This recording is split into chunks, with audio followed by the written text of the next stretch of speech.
glorious debut on the Super Nintendo in 1991, Yoshi became a star. In fact, the little omnivore became so popular, Nintendo decided to use him retroactively in a sense. So a year after his Super NES debut, Yoshi starred in his very own NES title, a puzzle game simply called Yoshi. I mean, someone called Doc Brown. You're not supposed to be here, Yoshi.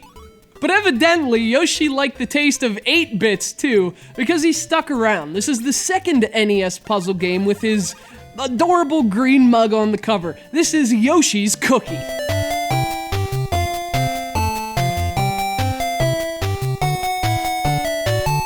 Released for the NES in 1993, a year after the original Yoshi, Yoshi's Cookie also happens to be the most adorable and tasty-looking puzzler of all time. The adorable aspect comes, quite simply, from Mario in a chef's hat.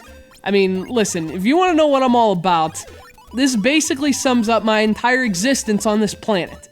The tasty-looking part comes from those cookies. Unlike Yoshi, Dr. Mario, and the countless Tetris-inspired puzzle games of the early 90s, Yoshi's Cookie is not a falling block puzzler. The cookies are on the screen in batches, and it's your job to make them disappear. Which, sign me up, Mario. And how about a nice glass of milk? I love cookies.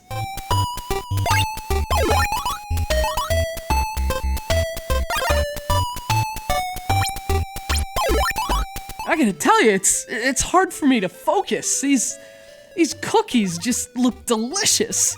But I guess, so the whole point is, you have to match rows of cookies, and then, you have to grab the keys and walk to the bakery to get some cookies. Just a little taste, just a little box.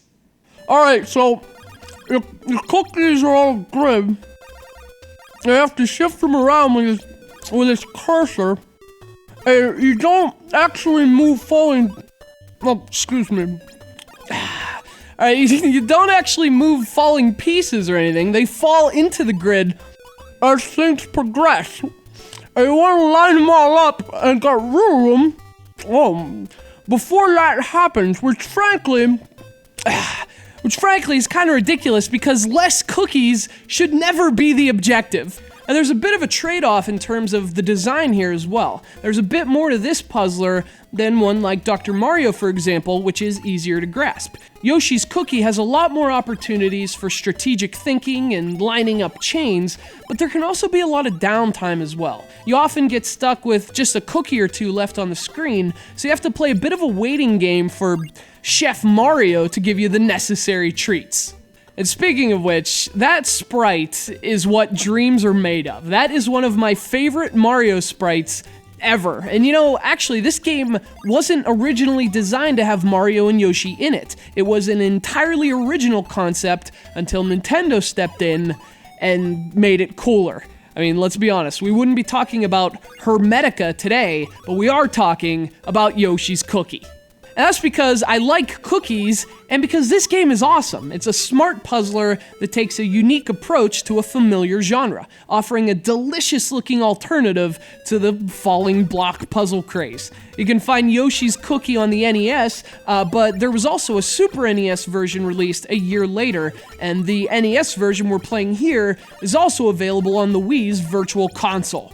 And you have to get this, because when cookies and Mario are both involved, everyone wins.